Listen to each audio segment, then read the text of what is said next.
Buenos días, amigos. Hoy vamos a hablar del artículo 155 de la Constitución española, que para el que no lo tenga claro puede escuchar con más detalle que conmigo al profesor García Trevijano, que se lo explicará con una claridad aplastante. El artículo 155, digo yo, es inaplicable.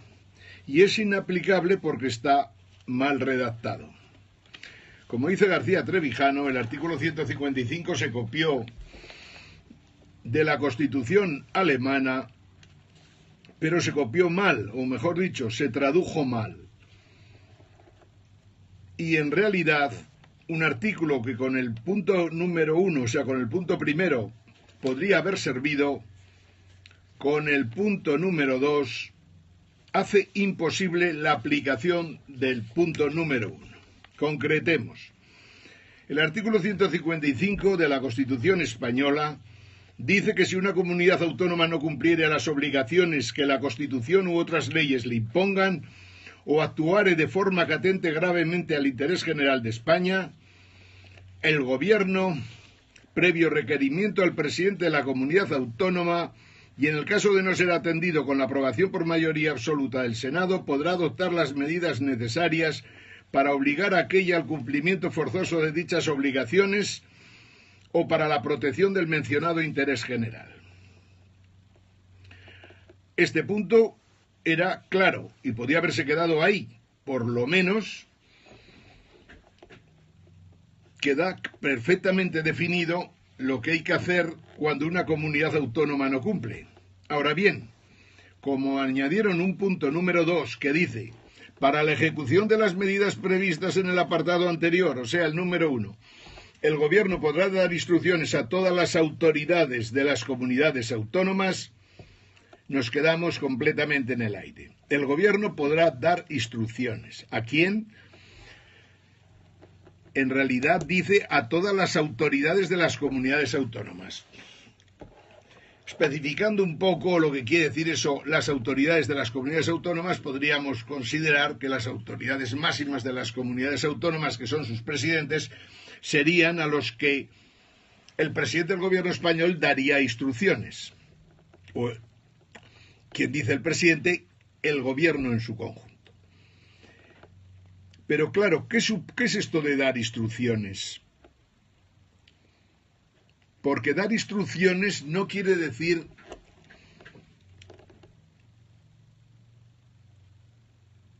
dar órdenes de obligado cumplimiento, sino simplemente das instrucciones.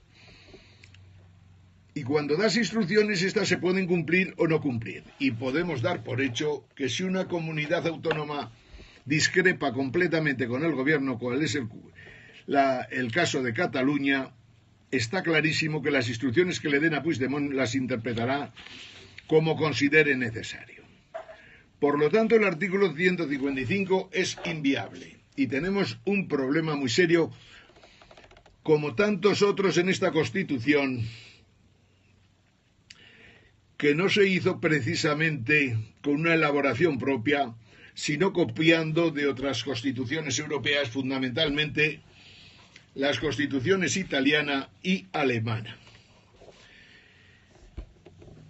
Lo que está claro en unas constituciones puede ser que en la nuestra, por una traducción anómala, no esté claro. Y por lo tanto, los próximos meses, semanas, meses, vamos a ver lo que supone la aplicación del 155. Conociendo el funcionamiento de España, dando por hecho que la Constitución se la han saltado los gobiernos españoles siempre que les ha dado la gana, cabe la posibilidad de que se salte la Constitución en cuanto al artículo 155 si se ponen de acuerdo el Partido Popular y el Partido Socialista. Pero cometerán un grave error si tratan de aplicar un artículo ilegal desde el principio, puesto que los recursos que son perfectamente factibles al Constitucional, en el que mucha gente ya no cree, y si no, los tribunales superiores de Europa, en los que se cree bastante más que los tribunales españoles, es más que posible que desautoricen o que echen atrás las decisiones que haya tomado el gobierno y que habrán sido cumplidas o incumplidas por Cataluña, como podemos esperar. La realidad es que hemos llegado a esto sencillamente porque en su día se cometió el grave error de permitir que el título octavo de la Constitución española no concretara absolutamente nada y consecuentemente cada autonomía, cada virreinato, por llamarle de alguna manera más concreta, cada virreinato corrupto más concreta todavía, ha ido legislando como le ha dado la gana y normalmente copiando las legislaciones de otras autonomías, pero no por el extremo inferior, sino por el extremo superior. El título octavo de la Constitución ha permitido que las autonomías vayan completamente por libres.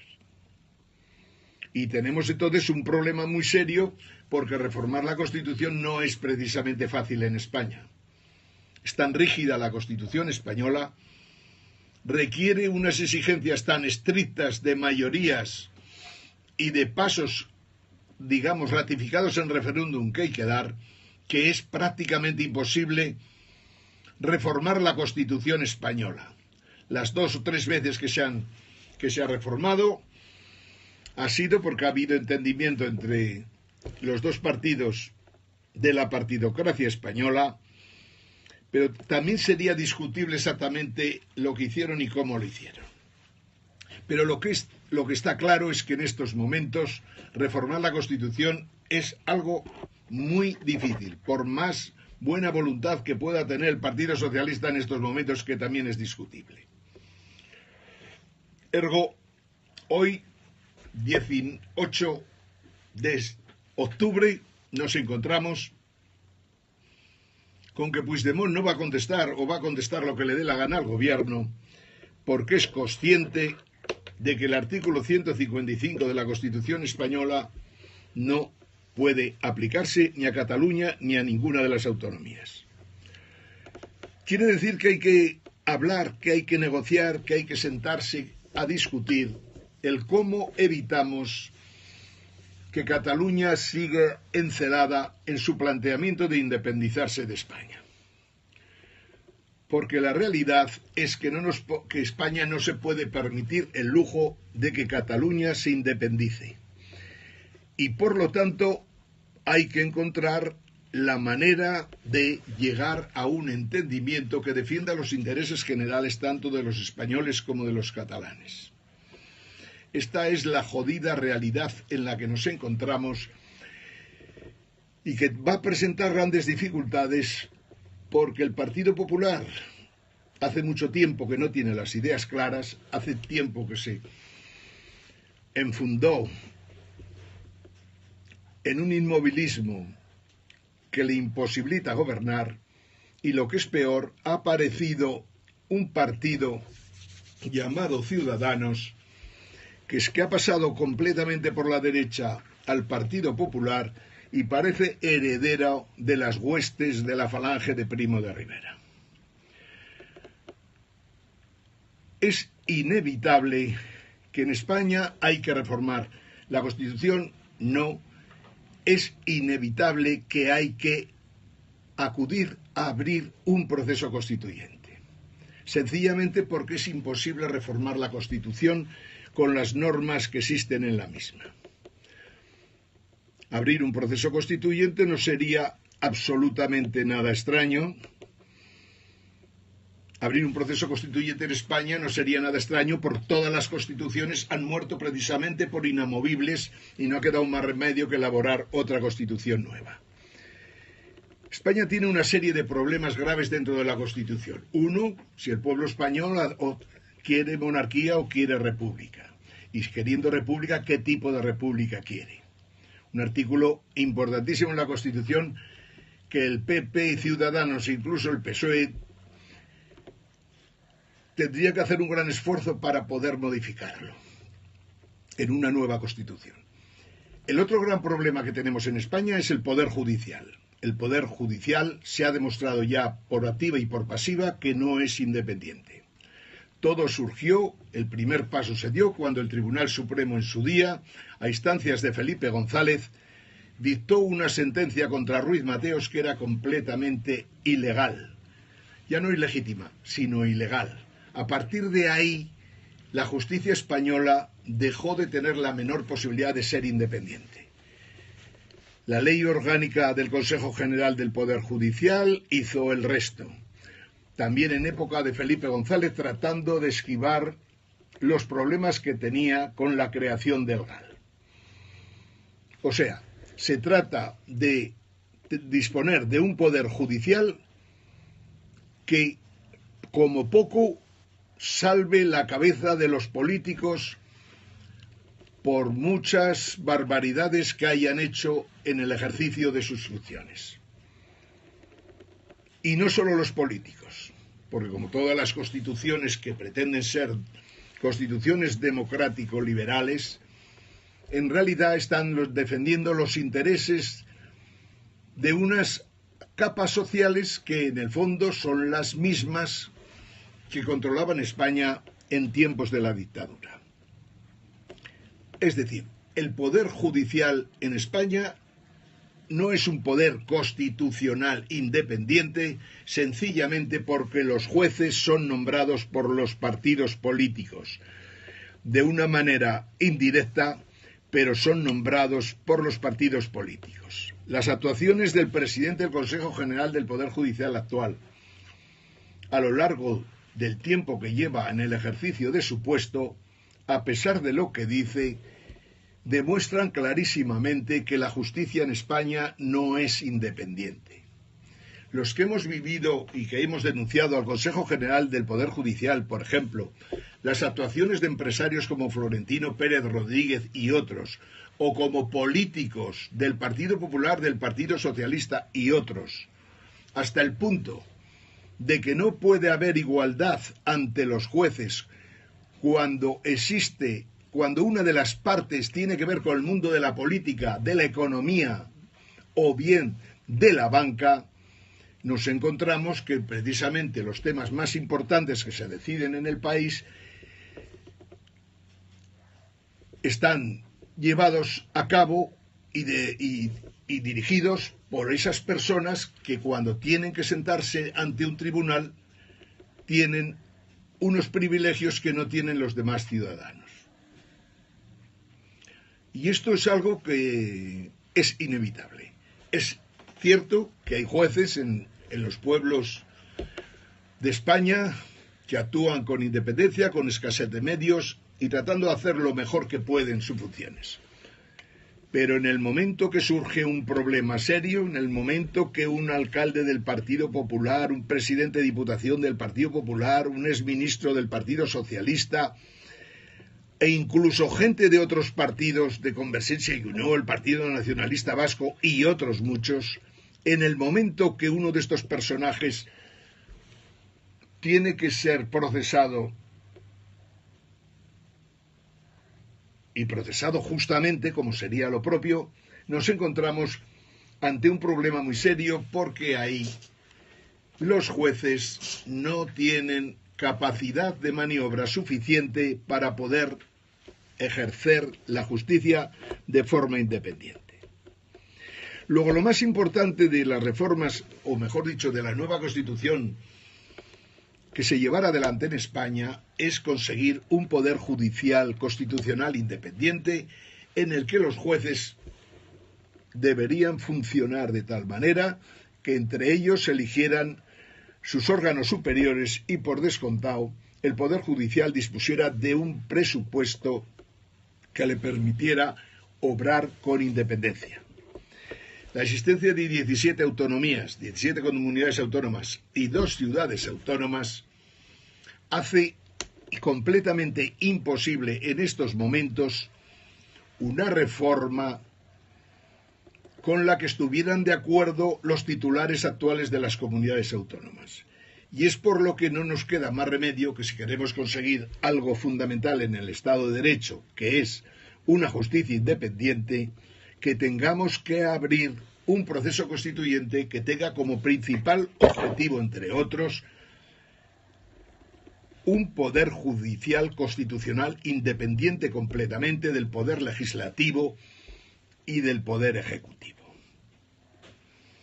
El otro gran problema que tiene España, por descontado, son precisamente la existencia de 17 autonomías que se han convertido en verdaderos nidos de corrupción, como hemos podido comprobar los últimos 30 años.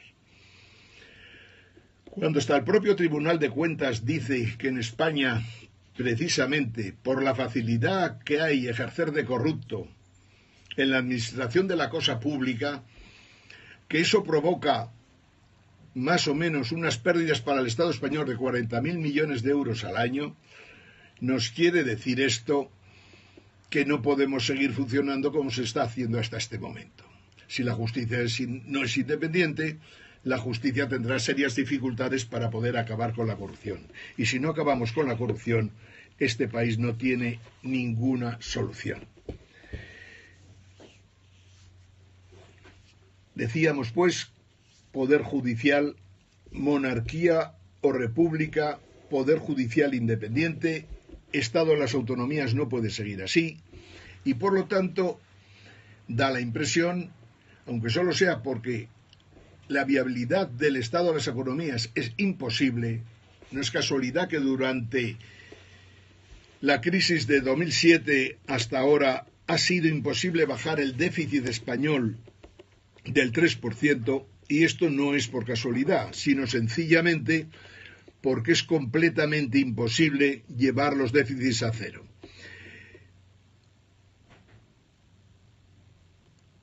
La existencia de Europa ha permitido, mejor dicho, la existencia del Banco Central Europeo, ha permitido que nuestro país no haya entrado en quiebra, así como sus comunidades autónomas. Aunque hay que tener también una cosa muy clara. Cuando en España una comunidad autónoma entra en quiebra, si el Estado no tiene capacidad para atender, digamos, el agujero que ha creado esa comunidad autónoma, en realidad quien entra en quiebra de verdad es el Estado español. Por lo tanto, estamos en una situación que la podríamos llamar de vivir en el aire en un momento y en un mundo que tiene serios problemas. Empezando por la Europa, que no ha avanzado en los últimos 30 años, sino más bien ha retrocedido seriamente, y vemos con dificultades que Europa pudiera ser ese objetivo que permitiera que los ciudadanos europeos nos integráramos mejor de una forma democrática, con respeto a la justicia, sin que haya organizaciones territoriales en Europa completamente desquiciadas. Pero el problema fundamental en la Europa de hoy día es la existencia de un país que predomina sobre todos los demás, que se llama Alemania, y que nunca ha estado dispuesta a organizar algo así como los Estados Unidos de Europa. Si no hay Estados Unidos de Europa con ciudadanos con iguales derechos y obligaciones, la realidad es que lo tenemos muy complicado. Y por lo tanto, los países europeos se tienen que plantear unos y otros si es más interesante para ellos hacer algo así como lo que ha hecho el Reino Unido, o por el contrario, limitarse a pensar si sería más interesante para ellos abandonar la Unión Monetaria Europea y no la Unión Europea. Pero en fin, esto nos llevaría mucho tiempo y por lo tanto terminemos la charla diciendo que el artículo 155 con el que el gobierno pretende asustar a Cataluña y a otras autoridades y otras autonomías si se tercia, no es completamente viable para controlar la situación política actual. Desde Madrid, al lado del Palacio de la Moncloa, Ángel Jimeno, Movimiento Científico Populista 7 Jaques. Saludos a todos, amigos.